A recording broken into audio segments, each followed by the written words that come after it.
누가복음 12장 22절부터 보시겠습니다. 누가복음 12장 22절. 또 제자들에게 이르시되 그러므로 내가 너희에게 이르노니 너희 목숨을 위하여 무엇을 먹을까 무엇을 위하여 무엇을 입을까 염려하지 말라. 목숨이 음식보다 중하고 몸이 의복보다 중하니라. 까마귀를 생각하라. 심지도 아니하고 거두지도 아니하며 골방도 없고 창고도 없으되 하나님이 기르시나니 너희는 새보다 얼마나 더 귀하냐. 또 너희 중에 누가 염려함으로 그 키를 한 자라도 더 할 수 있느냐. 그런즉 가장 작은 일도 하지 못하면서 어찌 다른 일들을 염려하느냐. 백합화를 생각하여 보라.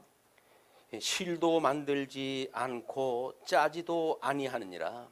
그러나 내가 너희에게 말하노니 솔로몬의 모든 영광으로도 입은 것이 이 꽃 하나만큼 훌륭하지 못하였느니라. 오늘 있다가 내일 아궁이에 던져지는 들풀도 하나님이 이렇게 입으시거든 하물며 너희일까 보냐.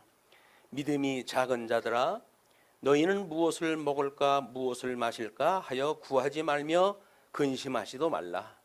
이 모든 것은 세상 백성들이 구하는 것이라 너희 하나님께는 이런 것이 너희에게 있어야 할 것을 아시느니라. 다만 너희는 그의 나라를 구하라.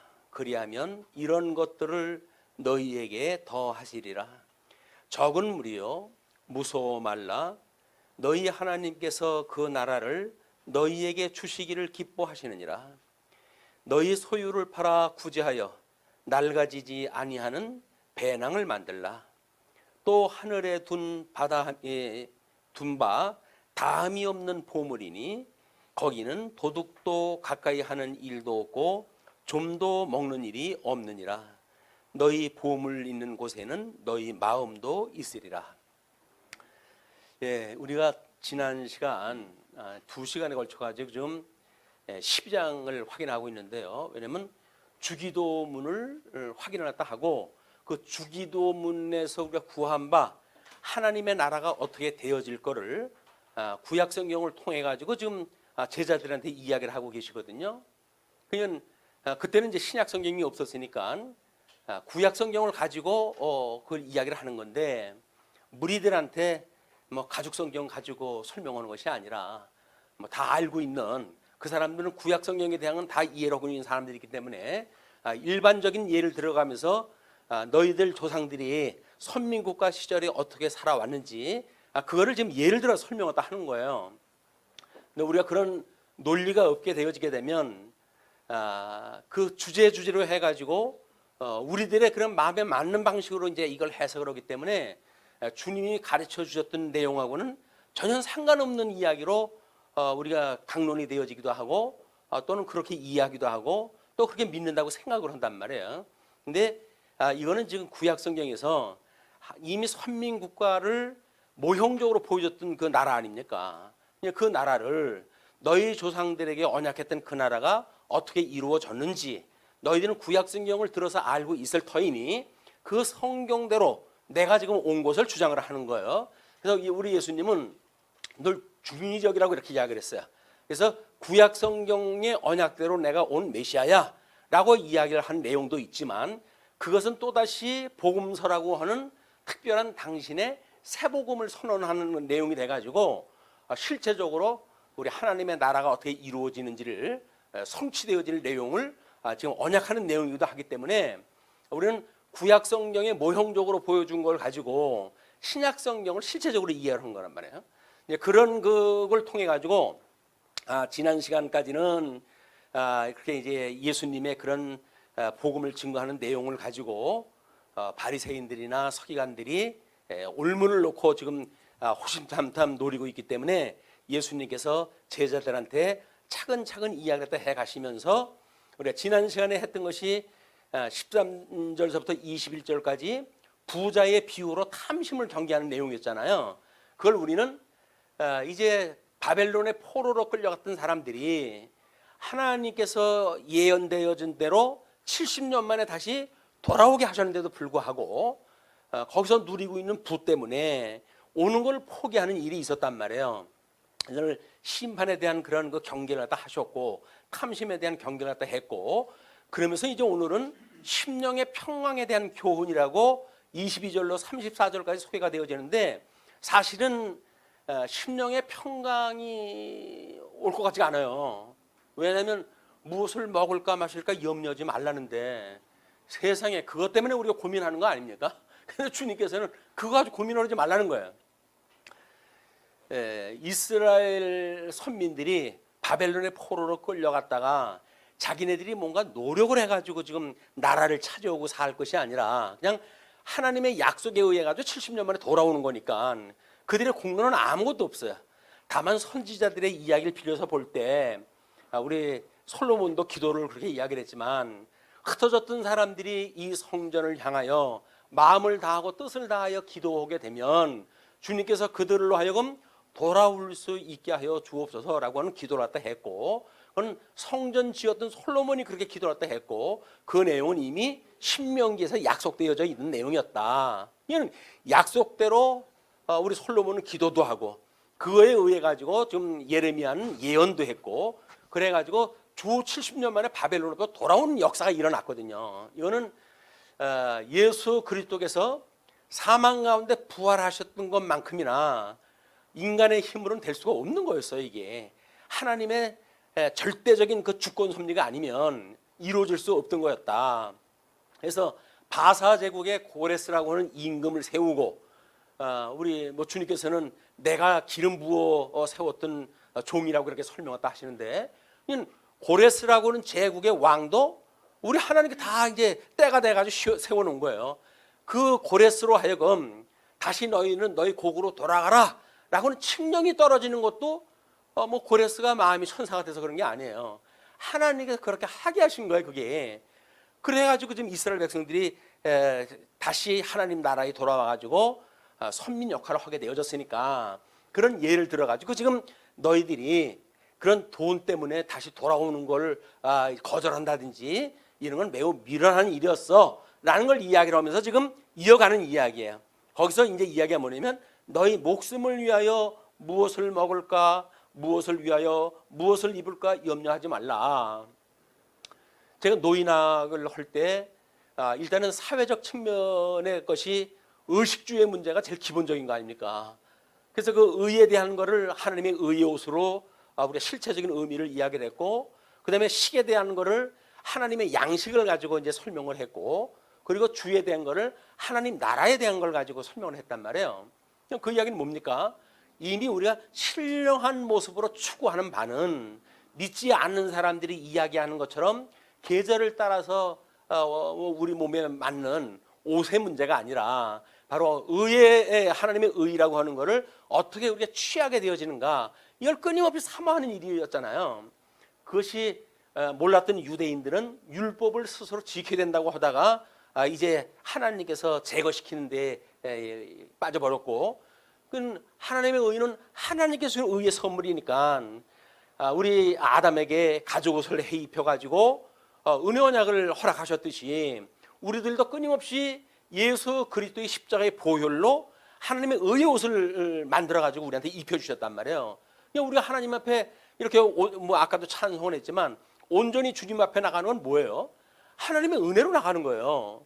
하나님의 은혜로 나간다고 하는 그 이야기를 우리 목숨을 위해서 살고 있는 것하고 좀 대비를 해가지고 설명을 하기 때문에, 이제 우리는 특별히 중생인 아닙니까?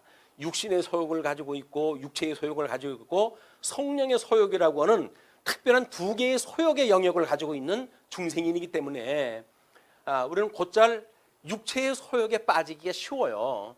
왜? 예수님 믿기 전에 거기 살던 고향이거든요. 거기가 DNA로 해가지고 빼도 박도 못할 만큼 거기서 훈련된 사람들이에요. 그래서 하나님의 일용할 양식이 없으면 바로 그쪽으로 빠져갑니다.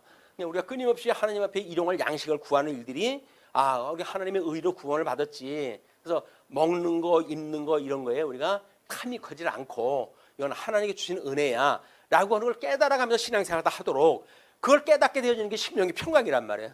그냥 제목을 잡아놓은 것이 지금 심령의 평강에 대한 교훈이에요. 지금 이게 세상 사람들은 이렇게 생각을 하고 하나님의 의를 모르는 자들은 이렇게 생각을 하겠으나 너희는 나로 인해서 구원을 받았으니까 심령의 평강을 가져도 돼. 그 이야기를 하는 거예요. 너무 역설적이에요. 지금 무엇을 먹을까 마실까 무엇을 입을까 이런 걸 염려하지 말라는 거 아닙니까? 그걸 예를 들기를 까마귀를 생각해라. 심지도 아니하고 거두지도 아니하고 골방도 없고 창고도 없으되 하나님이 기르시나니 너희는 새보다 얼마나 더 귀하냐. 다른 것 다 차치하고 우리가 까마귀보다는 귀하다라고 하는 건 인정이 돼야 될 거 아니에요. 다른 거는 뭐 걱정하지 말라고 하는데 글쎄 뭐 걱정이 될까 말까 우리는 이제 고민이지만 까마귀보다 귀하다라고 하는 그 이야기는 뭐 적극적으로 아멘으로 화답을 할 거야.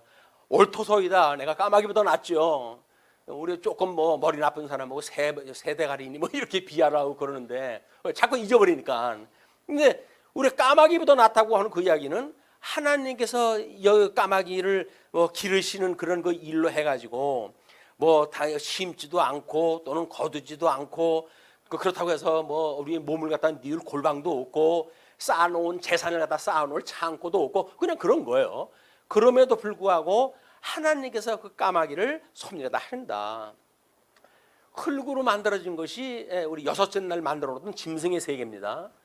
근데 인간도 여섯째 날 하나님께 만드셨거든요. 다만 하나님의 형상을 따라 지음을 받았다는 것이 다른 거예요. 그게 그 다른 부분이 무엇인지를 보통 세상에서는 만물의 영장이다. 그러므로 우리 이제 인간이 이렇게 발전했다고 하는 그거를 정당하고 그러지 않습니까? 만물의 영장이라고 한다면 영장답게 살아야지. 그냥 모든 피조물들을 갖다가 자기네들이 있는 대로 이제 핍박을 하고 뭐 그렇게 탐욕에 의해 가지고 그렇게 살아가면서 모든 뭐 종이 얼마나 많이 없어졌는지 모른답니다. 하도 그냥 잡아 죽이고 그래가지고 그렇게 하면서 이게 만물의 영장입니까? 이게 이제 우리들의 이제 이 오해란 말이에요. 하나님께서 우리를 만물의 영장, 넌 모든 동물을 다스려라고 이야기했던 거는 창조 사역을 갖다 하실 때 우리에게 주셨던 이야기거든요. 근데 하나님께서 그거를 어떻게 하실지 몰라요. 그거를 그래서 에덴 동산에 우리 이제 세계관에 대한 이야기를 공부를 했지만 세계관의 이야기를 이해한다는 이야기는 우리 구원관을 이해한다는 거고 똑같아요. 그림이. 그러니까 세계를 우리 하나님이 지으시고 만물을 하나님께서 섭리하신다는 이야기는 우리 인생도 여전히 하나님께서 이 땅에서 태어나게 하시고 태어난 인생으로 하여금 예수님을 믿고 구원을 받을 것인지 예수님을 믿지 않고 지옥에 갈 것인지 이걸 하나님께서 해가신단 말이에요. 그걸. 그러니까 우리 천지 만물의 예를 들게 되면 내가 손댈 게 아무것도 없어요. 왜? 내가 능력이 너무 더 없는 걸 이제 우리는 아니까. 근데 우리 인간 이야기로 이것을 내려오게 되면 그건 내가 할 수 있지 않을까라고 하는 착각을 하게 되어지는 거예요. 그것이 이제 우리들의 신앙을 어떻게 가름하는가에 대한 기준이 되어진 이야기들입니다. 그렇기 때문에 우리들로 하여금 주님께서는 까마귀보다 낫다고 그렇게 이야기를 했어요. 우리 이제 아멘으로 화답을 갖다 했어요. 그리고 백합화를 생각해 보라고 그래요. 그거는 이제 우리의 이 옷에 대한 이야기입니다. 의식주 중에 의에 대한 해당되는 이야기예요. 그래서 백합화를 생각해 봐라. 실도 만들지 않고 그렇다고 이 실로 만들어진 실로 짜지도 아니하고 그러나 내가 너희에게 말하노니 솔로몬의 모든 영광으로도 입은 것이 이 꽃 하나만큼 훌륭하지 못하다. 이런 이야기를 한 거예요. 우리가 아마 꽃 피는 그런 동산을 구경을 할 때마다 우리는 감탄을 금치 못합니다. 뭐 너무 그 아름다운 색깔로 해가지고 꽃들이 피고 자기 자태를 갖다가 드러내고 있고 그렇기 때문에 그래서 우리는 그 꽃을 갖다가 예쁘다고 해가지고 찬양을 하잖아요. 근데 사실은 그 꽃이 우리 이제 사무엘서 공부할 때 솔로몬이 얼마나 지혜로운지 사방팔방에서 지금 지혜의 소리를 듣기 위해서 오고 그러지 않았습니까? 금은 보화가 얼마인지 뭐 666달란트라고 하는 어마어마한 재물을 갖다가 이제 뭐 받아가면서 이렇게 나라를 운영을 갖다 했는데 그래서 당대 최고의 이 영광을 누렸던 왕이에요. 이제 그게. 그런데 지금 예수님의 그 선언은 꽃 하나만큼도 훌륭하지 못하였다. 꽃 하나만큼도. 우리가 입는 옷이 메이커로 해가지고 프랑스 수입제를 갖다 해가지고 몇백만 원짜리 갖다 입었다 한들, 지금 예수님의 설명은 그거 꽃 하나만큼도 못한 거야, 그 이야기거든요. 근데 우리는 하루 폈다가 없어질 꽃을 얼마나 처음에 애지중지합니까? 그러나 화무는 11로 인하고 금방 시들시들하면 어디로 보내요? 다 쓰레기 하시장으로 보내거든요. 그렇게 애지중지하고 아름답다고 그렇게 찬양을 하던 꽃이 며칠 안 가가지고 하시장으로 가는 신세가 되어진단 말이에요.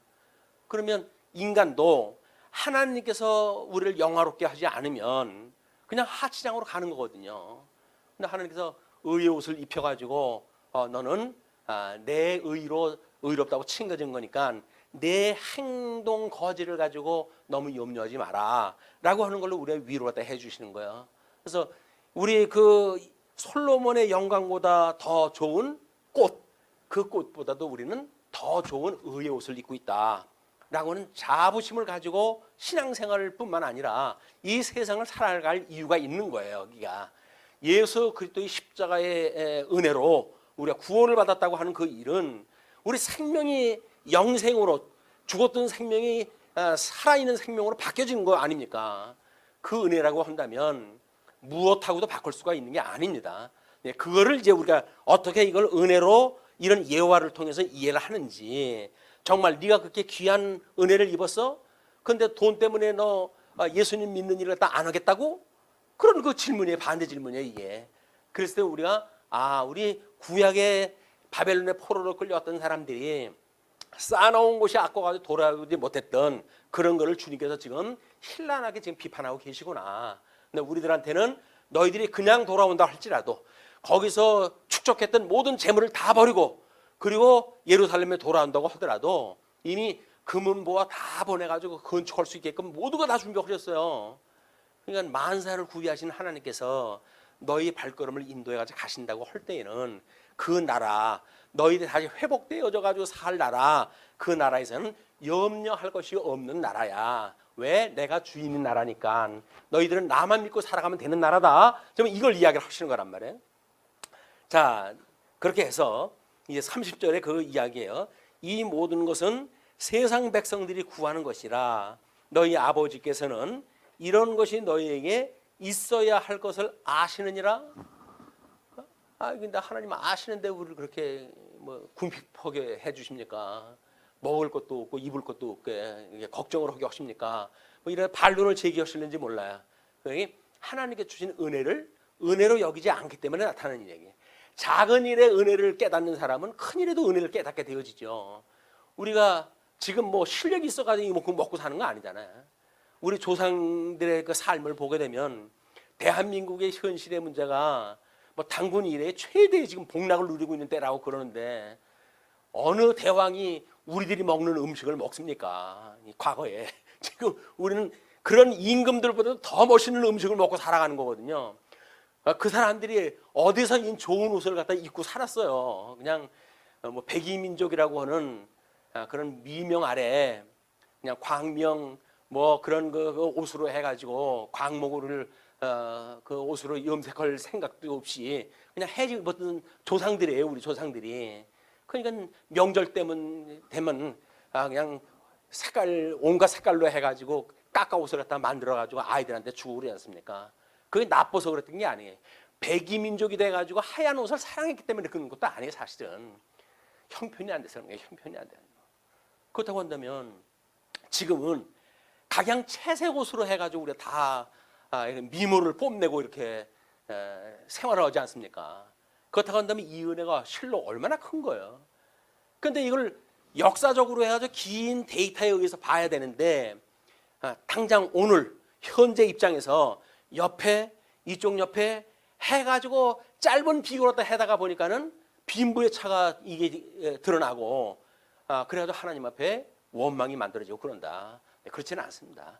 긴 데이터로 놓고 보게 되면 지금 우리가 누리고 있는 거는 어떤 유명한 그런 선한 왕이 그렇게 치정을 잘한다고 하더라도 얻을 수 없는 거예요. 이건 하나님이 다 주신 겁니다.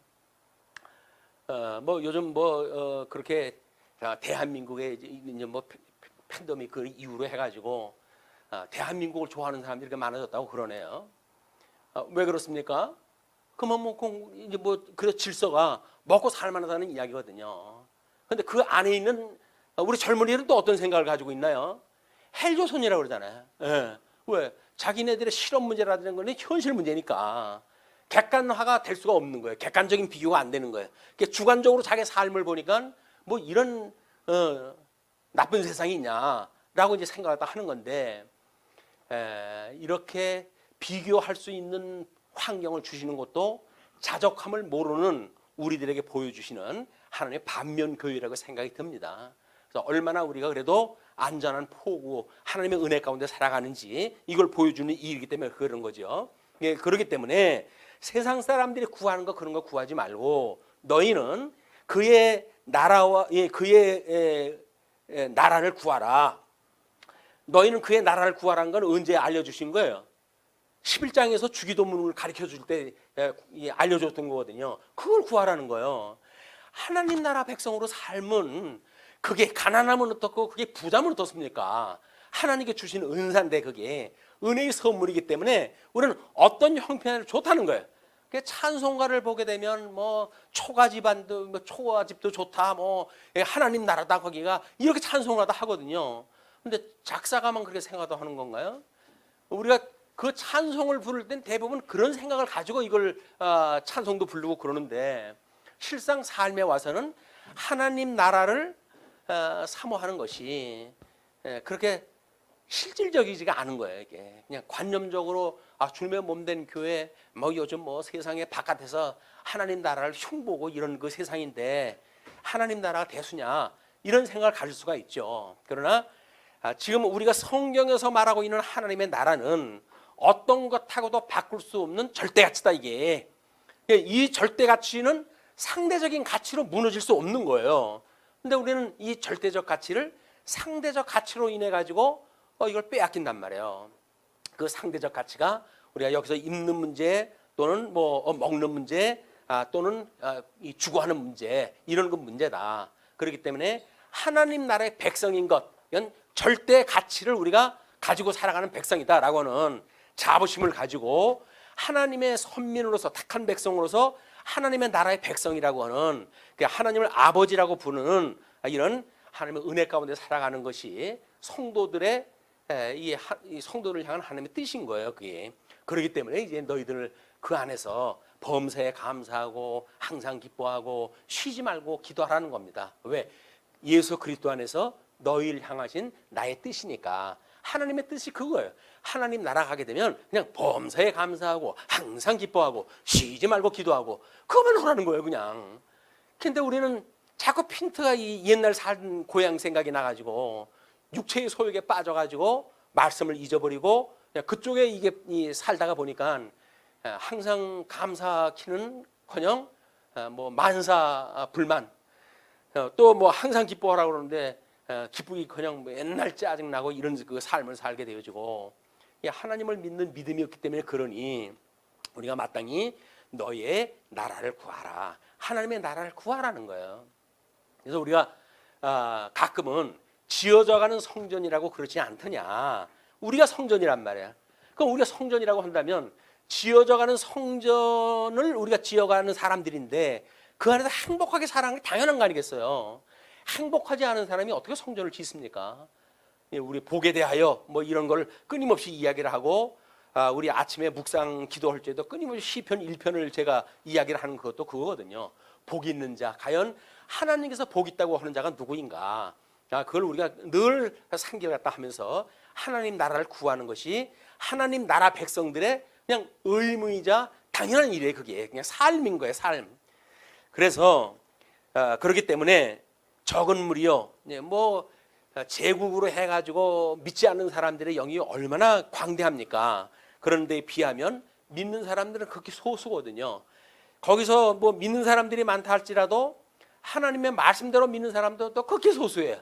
그러니까 예수님이 적은 무리요 라고 했을 때는 제 1단계가 예수를 믿는 모든 그리스도인이라고 한다면 2단계는 바로 하나님의 선하신 뜻을 분별할 수 있는 소수 우리가 해당이 되지 않을까라고 위로를 갖다 해봅니다. 그렇기 때문에 무서워 말고 너희 아버지께서 그 나라를 너희에게 주시기를 기뻐하신다. 하나님 나라를 우리한테 주시기를 기뻐하신대요. 왜? 근데 우리는 구하지를 않을까요? 하나님은 우리한테 주시기를 기뻐하는데 너 내가 달라고 그러면 줄게. 나한테 달라고 그러지 않을래? 됐어요. 뭐 하나님 알아서 필요 없으면 주시겠죠. 라고 하나님 나라를 구하지 않는 거예요, 사람들이. 이게 소위 우리가 잘못되어져 있는 기도의 문화가 엉뚱한 걸 구하기만 하고 하나님 나라를 구하지 않는 이게 상태입니다. 하나님 나라를 구하는 것, 이거는 하나님이 약속했던 이 나라가 얼마나 절대적인 거고 우리가 거기에 얼마나 이 정진을 갖다 해야 될 것인지에 되기 때문에 그걸 우리가 구하라는 이야기입니다. 자, 그렇기 때문에 너희 소유를 팔아 구제하여 낡아지지 아니하는 배낭을 만들라. 소유를 팔라는 이야기는 뭐예요? 지금 이 바벨론 포로에서 예루살렘까지 지금 여행을 와야 돼. 이제 뭐 엄청나게 긴 여행을 지금 앞두고 있는 사람들 아닙니까? 그러니까 너희들 그 소유를 팔아가지고 배낭을 만들라는 이야기예요. 어디까지 가게? 예루살렘까지 갈 수 있게. 우리 이제 새 예루살렘이 내려오는 하나님 나라가 도래하는 그런 그 나라가 올 때까지 배낭을 만들어라. 배낭 속엔 뭐가 들었을까요? 먹을 거 마실 게 들었을까요? 하나님의 우리를 갖다 거룩하게 하시는 은혜의 선물로 한 보따리를 우리는 가지고 있을 거예요.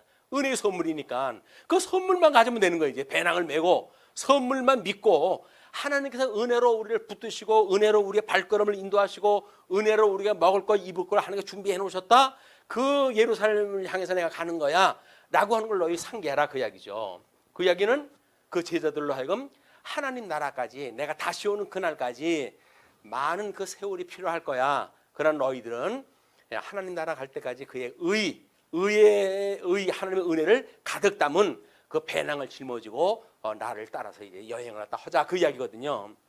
그러니 이제 거기에 너희 이제 그렇게 배낭을 만들라. 곧 하늘에 둔 바 다함이 없는 보물이니, 하나님의 의가 우리가 보물로 여겨야 되거든요. 그게 절대 가치로 여겨야 되는 거예요.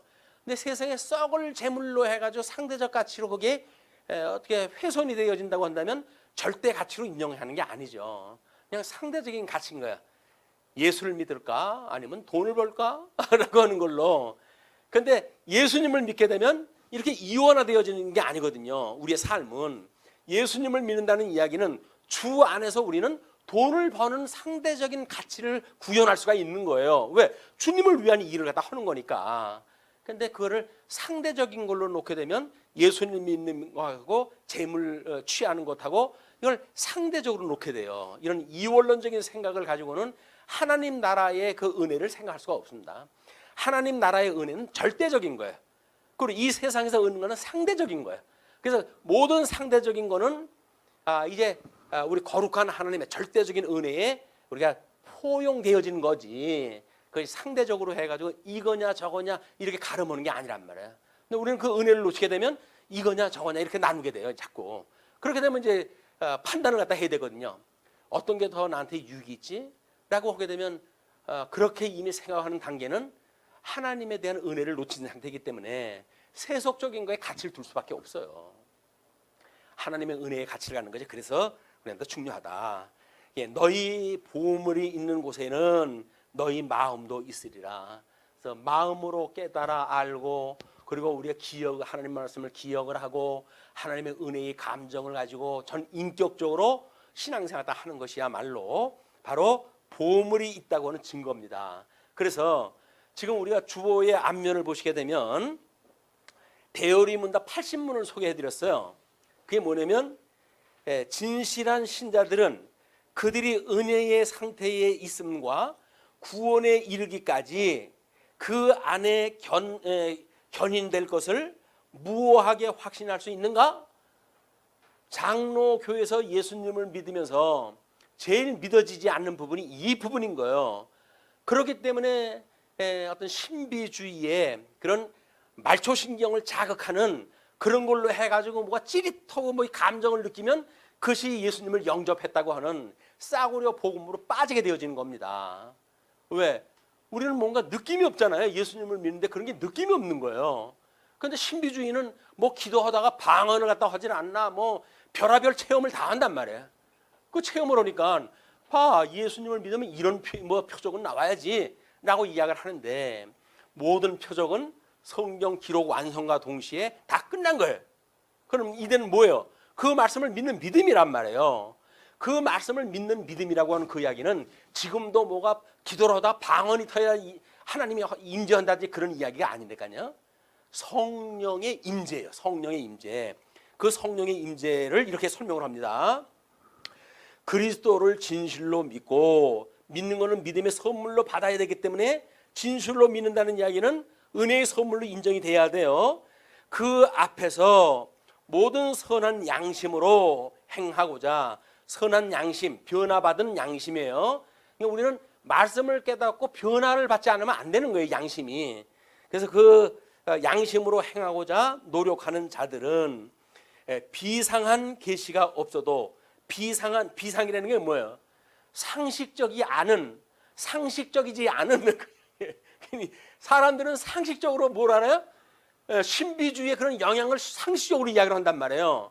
근데 우리 믿음의 선배들은 그런 상식적이지 않은 그런 걸 이야기를 해요. 계시 없이도, 그런 일반 계시에서 나타나는 특별한 사항이 아니어도 그 이야기입니다. 하나님의 약속의 진실성에 근거한 믿음과, 약속의 믿음, 약속.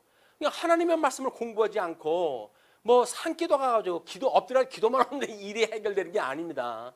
하나님의 말씀을 일용할 양식으로 끊임없이 먹어야 되는 거예요. 이게 밥은, 육체의 음식은 하루 3끼 꼬박꼬박 우리 찾아 먹는데, 과연 일용할 양식을 그래 구하고 살아가는가? 우리가 늘 반성을 갖다 할 일입니다. 그래서 그렇게 해가지고 그런 진실성에 근거한 믿음과 그들에게 주신 생명의 약속을 주신 그 은혜를 스스로 분별할 수 있도록 하시며, 생명, 나는 구원을 받은 백성이야 라고 하는 그런 그 은혜를 스스로 분별할 수 있도록 하시며.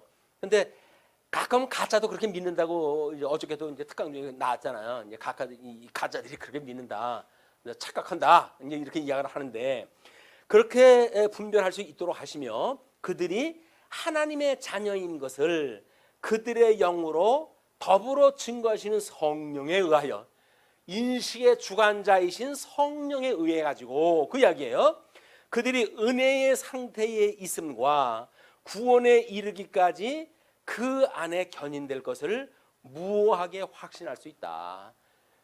우리 진리 인식의 주관자가 되시는 성령께서 우리를 사로잡아 가지고 믿음을 주시고, 그리고 그걸 체험적으로 믿게 하시고, 그 믿음의 열매를 드러나게 하시고, 그걸 통해 가지고 우리는 이런 믿음의 생활을 할 수가 있단 말이에요. 이게 무오하게, 성령이 무오한 것처럼 우리들의 이런 그 믿음도 무오하게 이게 이루어질 걸 믿는 거예요.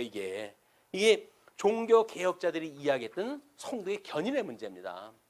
그런데 전혀 그런 믿음이 없이 싸구려 그 복음을 듣고 구원받은 백성이 뭐 어디 가겠어?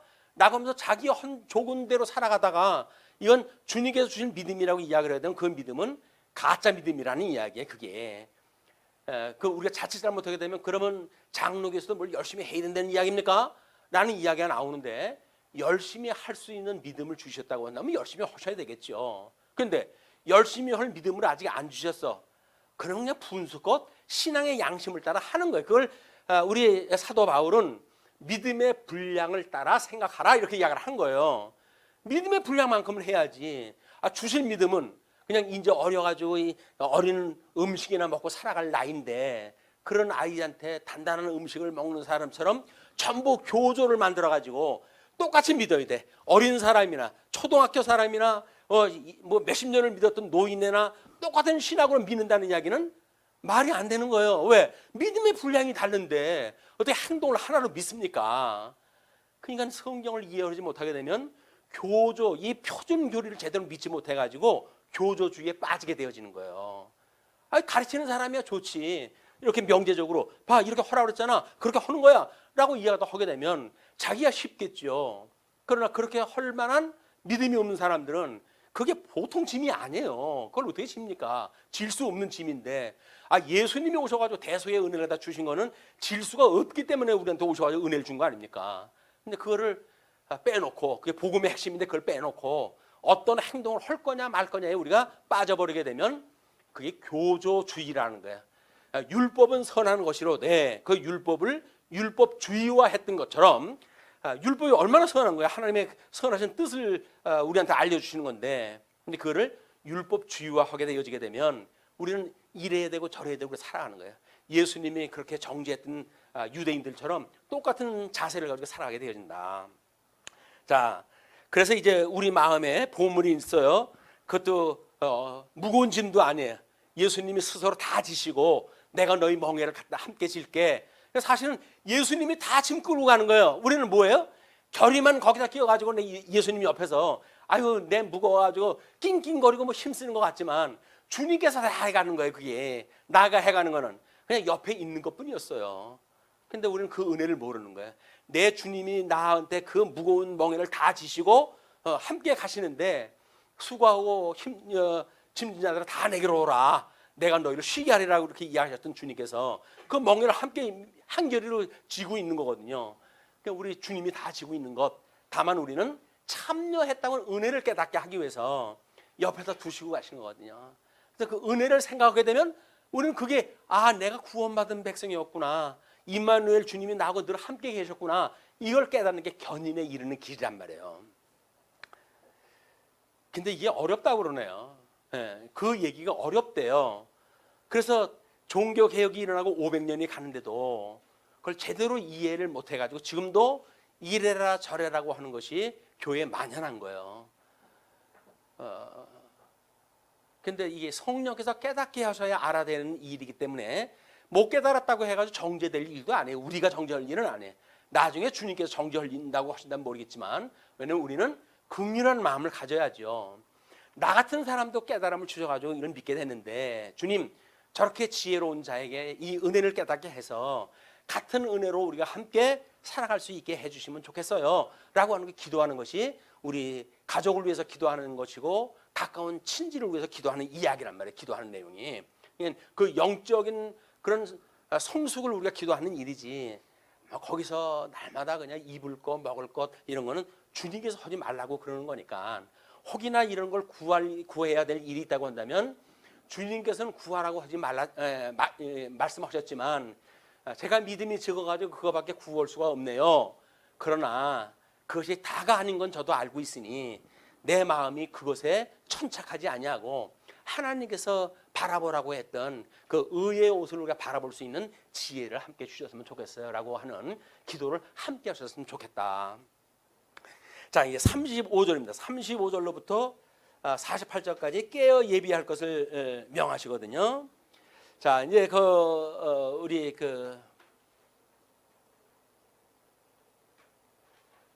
이제 신령의 평강에 대한 그 이야기는, 우리 빨간 글씨 있는 데가 이제 뭐 바벨론의 포로로 갔던 것, 예수님이 죽으시는 사건, 주님의 몸된 교회에서는 핍박을 받는 사건, 이렇게 되어져 있어요. 그것부터 구원받는 일이 이제 노여받는 일이에요. 바벨론에서 돌아오는 일, 예수님께서 부활하시는 일, 주님의 몸된 교회에서 예수님이 재림해가지고 은혜의 이제 나라로 들어가는 일, 이게 똑같은 원리, 다 구조가 똑같아요. 이거를 우리는 구조적으로 성경이 다 같은 내용이기 때문에 이렇게 성경을 공부할 때 전체적인 그림을 알고 보게 되면 이 전체가 보여질 수가 있는데, 각자가 따로따로 성경을 읽게 되면 내용을 이해하기가 쉽지 않다. 자, 35절부터는 이제 우리 깨어 예비할 것을 명하시는 사건이에요. 허리에 띠를 띠고 등불을 켜고 서 있으라.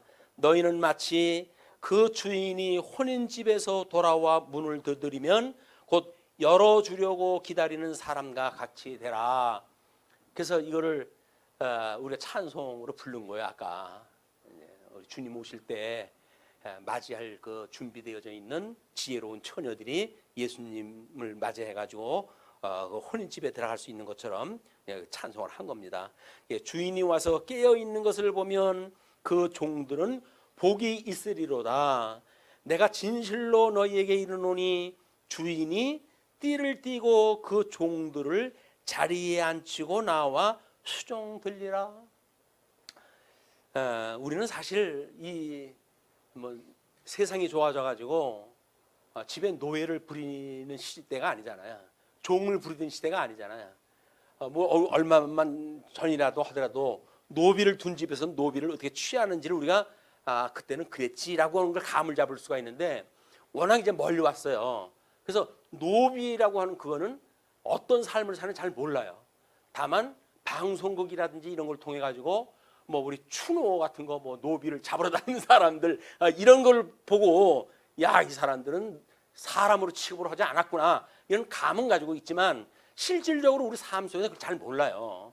근데 이제 이 주인이 어떻게 수종을 갖다 종들을 자리에 앉히고 나와 수종들리라고 하는 의미를 알 수가 없는 거예요. 그거를. 그러니까 이건 하나님께서 깨닫게 하시지 않으면 알 수가 없는 겁니다. 그러나 구약성경 예레미야 31장 26절을 보시게 되면 내가 깨어보니 내 잠이 달았더라. 여호와의 말씀이니라. 보라, 내가 사람의 씨와 짐승의 씨를 이스라엘 집과 유다 집에 뿌릴 날이 이르리니 포로로 끌려갔지만 다시 이제 그 뿌릴 날이 있게 되어지는데 깨어서 그들을 뿌리 뽑으며 무너뜨리며 전복하며 멸망시키며 괴롭게 하던 것과 같이 망하게 했을 때도 하나님께서 그렇게 하신 거예요. 그렇게 했던 것과 같이 내가 깨어서 그들을 세우며 심으리라. 여호와의 말씀이니라. 그 이야기. 하나님께서 이스라엘 백성들을 바벨론 포로로 끌어가게 하실 때는 그렇게 자랑스러워했던 성전을 완전히 불태워가지고 무너뜨리게 하시고 그렇게 아름다웠던 성전이니 뭐니 해가지고 다 무너뜨리시고 끌고 가셨거든요. 끌고 가셨지만 그렇게 했던 것처럼 부활의 날을 맞이할 때, 회복의 날을 맞이할 때도 내가 똑같이 너에게 은혜로 그 길로 인도할 거야 라고 한 걸 이야기를 했거든요. 그럼 하나님께 약속을 했으니까 너들 마음 놓고 돌아와도 되겠지, 심령의 평강을 누려도 되겠지, 예수님은 지금 이 말씀을 하는 거란 말이에요. 그래서 앞에 거 다 잘라버리고 또 이제 여기서 35절로 48절만 주제를 이야기를 하게 되면 우리는 독립되어진 이야기를 또 해야 돼요. 연결되어져 있는, 뭔가 통전적으로 연결되어져 있는, 스토리텔링 되어져 있는 성경을 보지 못하고 그냥 그 주제에 맞춰가지고 철학에서는 어떻게 이야기를 하는지, 세상 인문학에서는 어떻게 이야기를 하는지 그 이야기를 갖다 하니까 들을 적에야 너무 공감이 가지요. 왜? 내가 거기서 사는 사람인데, 인문학 속에서 내가 사는 사람이거든요. 그러니까는 너무 공감이 오는 거예요. 근데 그 공감 오면 모릅니까? 그게 복음으로 연결이 안 되는 일인데, 우리가 복음으로 가까이 가야 될 이유는 인문학이 문제가 있다는 게 아니에요. 그 인문학은 철학 아래에 그런 그 학문이기 때문에 하나님을 깨닫는데 아무 도움도 안 된다. 어저께는 철학에 대한 걸 이제 비판할 때 했지만, 철학 아래 자연과학도, 인문과학도, 과학도, 자연과학도 다 그 안에 보험주 아래 있는 것들이에요. 다. 그걸 벗어날 수가 없습니다. 이 세상, 사람이 사는 세상은. 그렇기 때문에 일반 학문에 대한 그런 걸 젊은 나이에 열심히 배워야죠. 왜? 그건 우리 상대적 가치를 추구하는데 매우 필요한 거니까. 그렇지만 그건 절대 가치가 아니다. 그걸 이제 끊임없이 우리가 상기해야 될 필요가 있단 말이에요. 그래가지고 이제 뒤편에 넘어가게 되면 각 절로 해가지고 설명을 갖다 해드렸어요. 그래서 띠를 띠고 등불을 켜고라고 하는 그런 그 이야기를 이제 본문에서 읽었는데, 이거는 일할 수 있는 자세와 활동할 수 있는 준비에 대한 문제를 베드로전서 1장 12절에서는 이렇게 이야기를 합니다. 13절에서는 그러므로 너희 마음에 허리를 동이고 근신하여 예수 그리스도에 나타나실 때에 너희에게 가져올 은혜를 온전히 바랄지어다. 그러니까 예수님이 오셔가지고 수종된다고 하는 건 지금 언약으로 우리한테 보여준 거 아니에요. 그걸 우리가 중의적으로 어떻게 됐어요? 예수님 오실 때까지 주님의 몸된 교회에서 이걸 이루신다는 이야기로 이해를 했잖아요. 그렇기 때문에 주님이 와가지고 우리한테 그렇게 하실 거라고 한다면 그분을 사모하는 우리들이 마땅히 그런 삶을 살아가게 되어지는 거란 말이에요. 사모한다면 그런 그 이야기예요.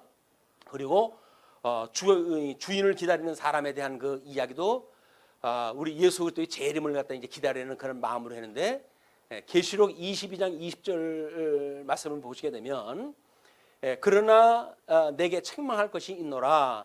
자칭 선지자라 하는 여자 이세벨을 내가 용납함이니, 그게 이제 우상입니다. 우상, 아주 큰 우상인데 그걸 내가 용납함이니, 그가 내 종들을 가르쳐 꾀어 행음하게 하고 우상의 재물을 먹게 하는도다. 결국은 우상 숭배하는 거예요. 탐심이라고 하는 건 전부 우상 숭배거든요. 하나님께 주신 은혜에 족하지 않고 좀 더 이렇게 이야기하는 거는 전부 탐심에서 나오는 거예요. 그 탐심을 성경에서는 우상 숭배라고 그럽니다. 우상. 그래서 하나님을 섬겨야 될 우리들이 하나님을 섬기지 않고 우상을 섬기는 문제, 하나님을 기뻐하지 않고 요즘은 아이돌을 가지고 우리가 즐거워하고 그러잖아요. 그게 뭐예요? 아이돌이 우상이에요. 우상. 젊은이들한테 그게 우상인 거예요. 그러니까 그게 하나님으로 하여금 온전히 즐거워하는 자세가 아니라 온통 세상의 걸로 우리는 즐거움의 요소로 삼기 때문에 그게 안 된다는 이야기입니다. 자, 그럼 이제 주인이 띠를 띠고 수종하리라라고 했던 그 이야기는 재림시에 함께 왕노릇하는 게 되는 것, 이제 그걸 이야기하는 거라고 설명을 했어요. 그것도 우리 그 성경 구절이 너무 많고 그래가지고 인용구를 뺐는데, 히브리서 7장 25절, 그러므로 자기를 힘입어 하나님께 나아가는 자들을 온전히 구원하실 수 있으니 이는 그가 항상 살아서 저희를 위하여 간구하십니다. 지금도 우리를 위해서 주님께서는 끊임없이 기도를 다 하고 계셔요. 성도들의 온전한 구원을 이루기 위해서 주님께서 우리를 위해서 중보 기도를 하고 계시다. 중보 기도하는 음성이 우리한테 들리지는 않잖아요.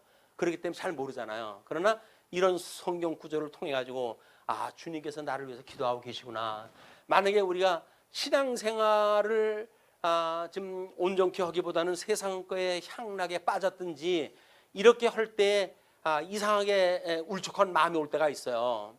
막 그거를 믿음이 없어가지고 그렇게 해가지고 뭐 그걸 그렇게 생각한다 이렇게 하는지 모르겠으나, 그러나 육신의 소욕을 따라 살아가면서 양심의 가책을 받는다고 한다면 변화된 마음에 어떤 충돌이 없는 거죠. 성령의 소욕은 육체의 소욕을 거스리고 육체의 소욕은 성령의 소욕을 거스린다고 그러는데, 거스름이 없다는 이야기는 뭐예요? 성령의 소욕에 반응이 없다는 거예요, 우리가. 그러나 이제 하나님께서 우리들의 마음을 성령의 소욕에 그런 걸 기억을 나게 하시고, 그렇게 되면 육체의 소욕에 의해서 따라가던 삶에 대한 회의가 올 거예요. 그때 우리가 하나님의 음성의 기억이 이제 납니다. 하나님께서 우리를 위해서 기도하시는 그 기도 소리를 우리가 들을 수 있을 거예요. 그게 듣게 되어진다. 그 이야기입니다. 그리고 이제 생각지 못했을 때 오리라라고 했던 그 내용은 뭐냐? 그것이 부지부식간에 우리 예수님의 재림이 임한다는 이야기예요. 이제 그런 그 이야기도 데살로니가 5장 2절, 베드로후서 3장 10절, 요거는 어저께 강의 중에도 언급되었던 그런 그 내용입니다. 그런 그 내용이고, 그리고 청지기가 누구냐라고 했던 그 질문에 대한 문제도 마찬가지죠. 청지기에서 요구되는 것은 충성이다. 고린도전서 4장 2절에 그런 그 이야기처럼 우리가 하나님 앞에 은혜를 입고 우리가 종임을 자처하는 자들마다 이렇게 하나님 앞에 충성을 갖다가 다짐하고, 성도의 삶인 거예요. 이게 성령의 소욕을 따라 가지고 우리가 기도를 갖다 하고, 그래서 하나님의 응답을 받았다고 한다면, 하나님 내일은 좀 더 우리 하나님 앞에 더 가까이 가는 이런 하루를 주셨으면 좋겠어요. 오늘 아침도 마찬가지예요. 오늘도 우리 주님 말씀 들으러 예배 우리 허락하는데 말씀을 듣고 하나님 앞에 더욱 가까이 가서 하나님의 그 한없는 은혜를 깨닫는 시간이 됐으면 좋겠어요. 그래서 세상에 지금 뭐 이렇게 여러 가지로 얼마나 힘들고 그렇습니까? 그런 모든 염려로부터 참 자유함을 얻을 수 있는 그런 믿음을 한 보따리 가득 배낭에다 짊어지고 올 수 있는 그런 날이 되게 해주세요. 그럼 배낭 풀어가지고 일주일 내내 우리가 은혜를 생각할 수가 있는 거 아닙니까? 말씀 우리가 기억해내고 상고하고 그러면서, 맞아 내가 그때 배낭 미고 왔었지, 이렇게만 생각해도 은혜를 하나님께 은혜를 갖다 주셨다고 하는 기억나실 수가 있을 거예요. 그 은혜를 가지고 살아가는 일이 중요하다. 그리고 더디오리라. 왜냐면 이제 그때 당시에 예수님이 그런 말씀을 하시게 되면 뭐 사도 바울뿐만 사도들도 그랬어요. 예수님이 곧 오신다고 그랬으니까 그 곧이라고 하는 거를 인간적인 생각으로 곧으로 여겨가지고 뭐 자기네들 생전에 그게 올 걸로 믿었고, 그렇기 때문에 요한계시록을 쓴 사람들이 조기 그 설을 이야기한 사람들은 주 70년 성전이 회파되어진 것, 그것이 마치 세상의 종말을 설명했던 내용이다. 이게 요한계시록을 전부 땡겨가지고 그때까지 땡긴 거예요. 주 70년에 성전이 무너지는 것까지. 그렇지는 않습니다. 요한계시록은 세상 종말까지 일이 있는 거죠. 다만 계시로 되어진 일이기 때문에 성경 계시로 해가지고 완성되어진 거예요. 요한계시록도. 우리는 요한계시록의 역사가 지금 이루어져야 된다고 생각이 들게 되면 아직도 성경 특별계시가 이루어져야 된다고 하니까 성경의 무호성을 믿지 못하는 사람들이에요. 성경의 무호라는 이야기는 뭐예요? 1.1에게도 더하거나 뺄 수가 없는 거거든요. 근데 우리 근본주의자들은 뭐라 그래요? 지금 그것이 이루어져야 된다는 거예요. 그러면 특별계시가 지금 이루어져야 된다고 한다면 성경은 아직도 완성이 안 된 거죠. 성경이 완성도 안 된 성경을 가지고 우리가 하나님을 믿는다는 것이 얼마나 위험한 일입니까? 특별계시는 이미 성경 기록으로 해서 완성이 되어졌다. 그래서 우리는 성경만 보고 이 하나님을 믿게 되어지는 거예요. 그것이 성경대로 알고 성경대로 믿고 성경대로 살자라고 하는 우리 교회 표인 거예요. 이거 자칫 요즘 그렇게 뭐 대부분 강론자들이 다 그렇게 이야기를 합니다. 지금 뭐가 이루어지고 뭐 이런 이야기를 그런 이야기를 잘 분별하지 않으면 성경이 지금 이루어지고 있는 거야? 이렇게 생각이 드니까 특별 계시의 이런 무호성 또는 성령께서 우리 영감을 줘가지고 기록했다는 영감성 이런 걸 전부 무시하게 되어진다. 매우 조심스러운 일입니다. 그래서 이제 그 청지기의 직분을 망각하고 불성실한 일들 그런 그 일들이 지금 더디오리라. 그런데 만약에 부지불식간에 오신다고 그랬으니까 아유 여지껏 안 왔던 주님이 오늘이라고 오겠어? 라고 딴 생각을 하게 되면 그때가 오실 때는 모른다 그 이야기예요. 그래서 우리가 가끔 그러잖아요. 예수님 믿으라고. 예수님 믿어야지. 그래 천국 가야지. 우리 온 식구가 천국 가야지. 당신만 지옥 갈 거야? 라고 이제 집안 식구들이 그러면 내가 알았어. 예수님 올 때쯤 되면 내가 믿을 거야. 예수님은 언제 올지 모른다니까요. 부지불식간에 오시는 거예요. 근데 우리는 아주 전부 통을 깨고 있어가지고 예수님 오시기 전에 얼마 전에 믿으면 되지. 그동안에 뭐 하고? 세상 향락 즐기고. 이 얼마나 아름다운 겁니까 이게. 요즘 그 코로나19가 젊은이들로 인해 가지고 오염되는 일이 많다는 거 아니에요, 유리. 술집 가고 춤집 지고 이렇게 해가지고 이게 집단 무리들이 그렇게 해가지고 만들어진 일들이거든요. 나이 먹은 사람들은 그래도 나라에서 뭘 하라 그러면 그렇게 착실하게 지켜요. 마스크 쓰라면 마스크 쓰지요. 뭐 거리 하라면 1m 50이니 뭐 이렇게 가지고 거리 뛰죠. 나이 먹은 사람들만큼 이렇게 충직하게 따는 사람들 없어요. 왜? 유교 사상 밑에서 우리가 성장한 사람들이거든요. 그래서 우리는 어른들의 말이 하나님의 말씀처럼 믿는 사람들이기 때문에 잘 질서를 지켜요. 젊은이들은 내가 왜 당신 말을 들어야 돼? 잘났어 그래. 네 맘대로 해라. 젊은 사람들은 그런 문화가 아니잖아요. 더군다나 포스트 모더니즘 시대에 사는 그 철학 밑에 사는 사람들인데 모든 질서가 다 깨진 거예요. 모더니즘의 시대가 모든 질서가 다 깨졌어요. 그냥 가정이 파괴되죠. 사회가 파괴되죠. 모든 게 다 파괴되죠. 자연까지 다 파괴가 되어지는 거예요 이게. 그러니까 자기네들이 지금 어떤 영향을 받고 살아가는지 모르는 거예요. 어떤 사망 권세의 종으로 타고 있는 걸 모르는 거예요. 하나님 말씀을 들어야 우리가 이거는 사단이 하는 일이로구나 라고 하는 걸 깨달을 수가 있는데 그걸 모르기 때문에 요즘처럼 머리 좋은 아이들이 좋은 공부했겠다. 세상의 모든 좋은 정보는 다 알고 있겠다. 검색만 하면서 안 나오는 게 없어요. 지금은. 그런 세상에 사니까 어른들의 말을 콧등으로 귓등으로도 안 듣는 거예요. 알았어요. 잔소리하지 마세요. 알았어요. 내가 몰라요. 내가 다 알아요. 다 알아요. 그건 뭐예요? 잔소리 듣기 싫다는 이야기거든요. 내가 머리가 지금 얼마나 커가지고 지금 가정을 꾸리고 사는데 아직도 날 갖다가 애 취하듯이 이래라 저래라 합니까? 다 알아요. 내가 알아서 할게요. 그러지? 잘났어. 잘나서 그런 거야 그게. 자, 이렇게 해가지고 되면 49절로 53절 이렇게 이야기가 진행이 됩니다. 그게 뭐냐면 복음은 심판의 역사임을 경고하는 거예요. 그래서 본문 읽습니다. 내가 불을 땅에 던지러 왔노니 이 불이 이미 붙었으면 내가 무엇을 원하리요? 나는 받을 세례가 있으니 그것이 이루어지기까지 나의 답답함이 어떠하겠느냐? 내가 세상에 화평을 주려고 온 줄로 아느냐? 내가 너희에게 이르노니 아니라 도리어 분쟁하게 하려 함이로라. 이후부터 한 집에 5사람이 있어 분쟁하되 셋이 둘과 둘이 셋과 하니니 아버지가 아들과 아들이 아버지와 어머니가 딸과 딸이 어머니와 시어머니가 며느리와 며느리가 시어머니와 분쟁하리라 하시니라. 요즘 세상하고 똑같죠. 요즘 세상하고 똑같아요. 이 분쟁 나는 사건이. 왜? 지금 우리가 말세라고 하는 건 언제예요?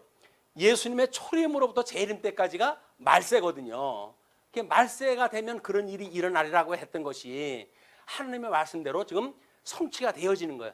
사람들은 인간의 무슨 지성이 발달해가지고 뭐 그런 포스트 모더니즘 같은 그런 철학을 만들어낸다고 이야기를 하지만 아니에요. 하나님께서 이미 다 준비를 했고 약속이 되어지고 때가 되면 그렇게 될 거야 라고 하는 걸 보여주는 사건이거든요. 오늘 우리 살고 있는 현실 역사 속에서 이게 일어나고 있어요. 그걸 보게 되면 이 말씀이 바로 기억이 나야 될 거 아닙니까? 주님이 심판을 오신 거라네. 그 심판이 뭐예요? 불을 던지러 왔다. 불을 던지러. 어저께도 언급이 됐어요.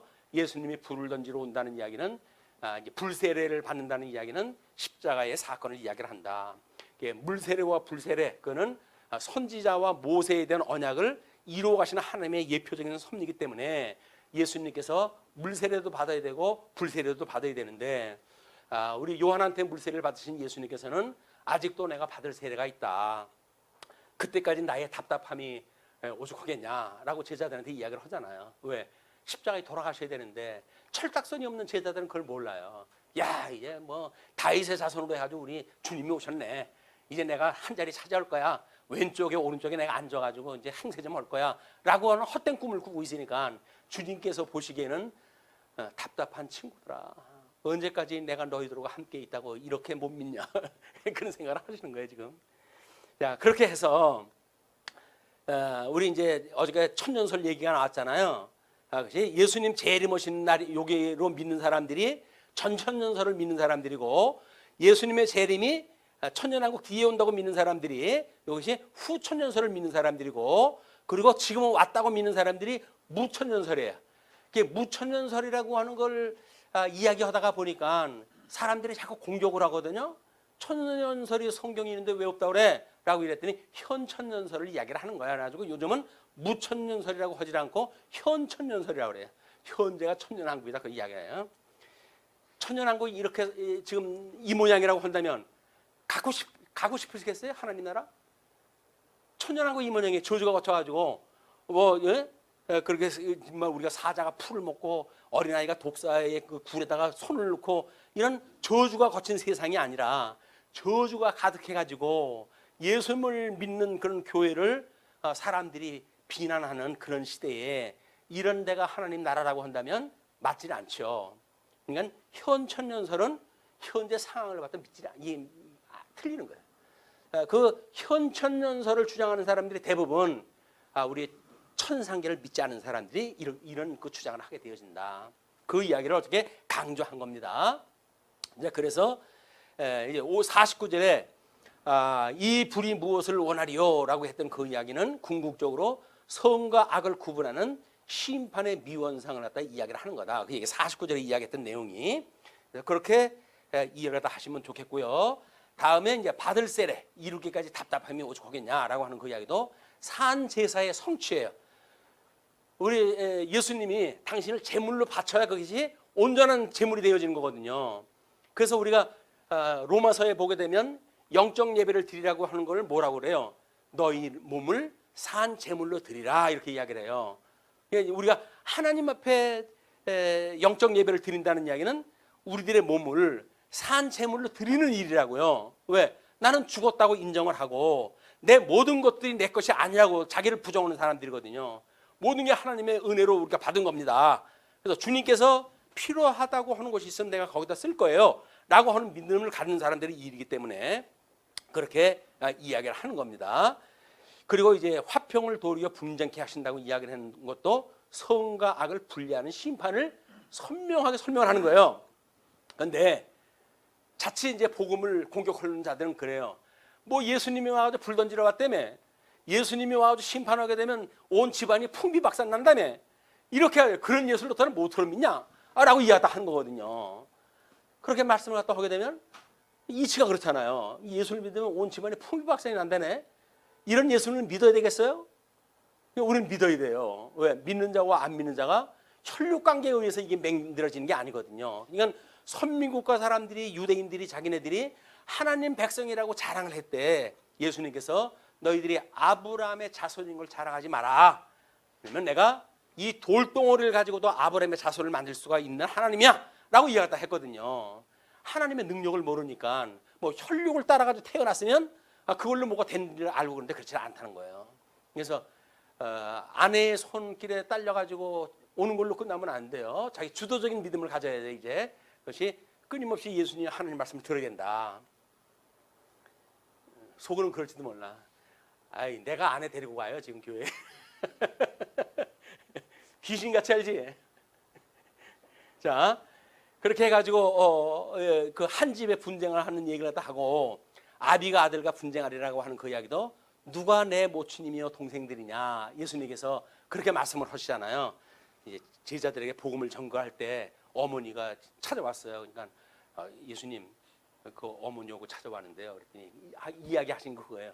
누가 내 어머니며 내 모친이냐. 여기 있는 너희들이 내 모친이며 내 형제 자매다 이렇게 이야기해요. 그 이야기는 뭐예요? 그리스도 안에 있는 사람들이 이게 전부 형제 자매란 말이야. 청년의 친구들이 형제님 자매님 이야기를 하니까 마치 자기는 호칭이 없으니까 교회 가게 되면 뭐 얼마만 다니면 집사 다 주고 그러니까 집사님은 호칭을 하는데 우리는 뭐 집사도 아니고 그럼 우리는 뭐라고 불러? 우리 형제 자매라고 부르자? 그래서 만들어진 호칭이 아니에요. 그거는 어른들도 포함되어진 한 가족이라는 거예요. 믿음의 가족. 그렇기 때문에 우리는 남남이 아니라 피를 나눈 예수님의 피로 인해 가지고 한 피 받은 몸으로 해서의 한 가족인 거예요. 서로 사랑해야 되겠죠? 네, 사랑하는 거예요. 네. 말씀 주시죠. 기도하시겠습니다. 네, 자비로우신 우리 하나님 아버지 은혜를 감사합니다. 이스라엘 백성들에게 하나님께서 이미 약속하셨던 그 나라 아담에게 약속하셨고 아브라함을 비롯한 10족에 언약하셨던 그 나라를 이스라엘 백성들은 믿지 못하고 그렇게 불순종했지만은 끝내 하나님의 열심히 그들로 하여금 포로에서 돌아오는 그런 역사를 이루게 하셨고 그거를 알고 있는 예수님께서는 아직도 혈육의 나라를 믿고 있는 유대인들 또는 제자이들에게 이와 같은 말씀을 합니다. 그래서 너희들 하나님 나라 내가 이제 너희들 주기를 원하니 너희들은 그 나라를 구해라 라고 했던 그 기도의 말씀을 이렇게 복잡한 역사적인 이해를 들어가지고 설명을 하는데 오늘 그 말씀을 듣고 정말 하나님 나라의 소망을 갖게 되어졌고 그 나라를 끊임없이 구하는 성도의 삶이기를 소원합니다. 우리들에게 이 놀라운 은혜를 주셨사오니 또 그 나라를 구하는 열심도 허락하여 주셔서 우리의 살아가는 삶이 세상의 것들을 구하는 삶이 아니라 온전한 하나님의 나라, 영원한 하나님 나라를 구하는 성도가 될 수 있도록 지혜와 총명을 허락하여 주시옵기를 비옵고 특별히 어두운 때에 이 진리를 지키고 있는 사랑하는 모든 권속들 위에 주신 크신 종으로 함께 하시기를 빕니다. 그래서 연보로 때로는 우리 기도로 때로는 말씀으로 때로는 받은 은사를 따라서 섬기는 손길 위에 우리 주님 크신 종으로 늘 풍성하게 하여 주셔서 선한 일 하기에 결코 부족함이 없는 충성된 종으로 주님 굳게 세워주시옵기를 비옵고 흩어져 있는 한 주 동안도 여전히 은혜의 장중 아래 두시옵기를 비오며 우리를 구원하신 우리 주 예수 그리스도의 이름으로 기도합나이다. 아멘.